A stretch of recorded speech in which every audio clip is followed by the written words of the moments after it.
something whenever such information is provided. Sometimes if I have more, if stakeholders have more screenshots in terms of, or board members have such information. One thing is also, please understand if you're a board member and you are using your private Facebook account for Enable Council Business, it is officially a public account. Just want to reiterate that fact. It's something that we've shared with everybody.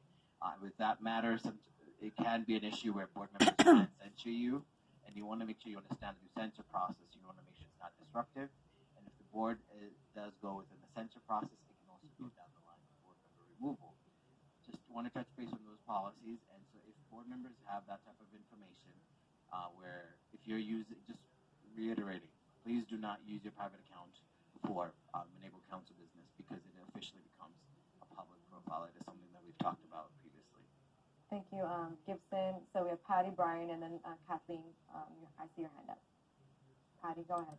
Okay, thank you. I just want to give a little bit more context to Gibson since he wasn't there at the meeting, or meetings actually, where this happened, but there were some stakeholders who might not live in Northwich West. I do, but there's some people who do live in CD12, and I know that I've been able to talk freely at other neighborhood council meetings without being told, well, I'm a member of such and such group, so I'm not allowed to. And these, I've heard people be told because they're a member of the West Valley People's Alliance or other groups that they're not welcome to speak there. And I think because they were trying to speak on a CD12 matter, and that they should be allowed to, whether they're talking to their own neighborhood councilor or not. Sometimes you can't always go to your particular one, but this is of a matter that they wanted the board to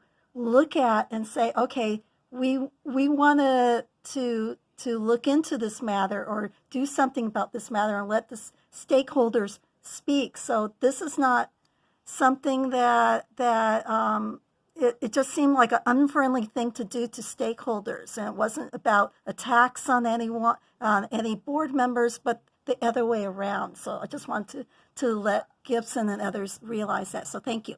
Thank you for the context. I think one thing I'm trying to touch base on, and we want to give the president sort of the credit, is because she's trying to provide a fair, in terms of the leadership during these meetings. We want to make sure that stakeholders recognize what she's trying to do is make sure that everybody has the ability to speak.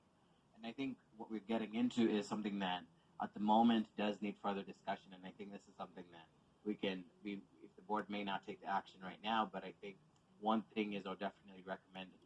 I think because there's more context to this, I definitely want to further discuss it. And I think maybe it's something we can talk about as a future, can do a future training, a future virtual training as to the social media etiquette, and what board members can do and cannot do as board members, especially when you're using the social media account.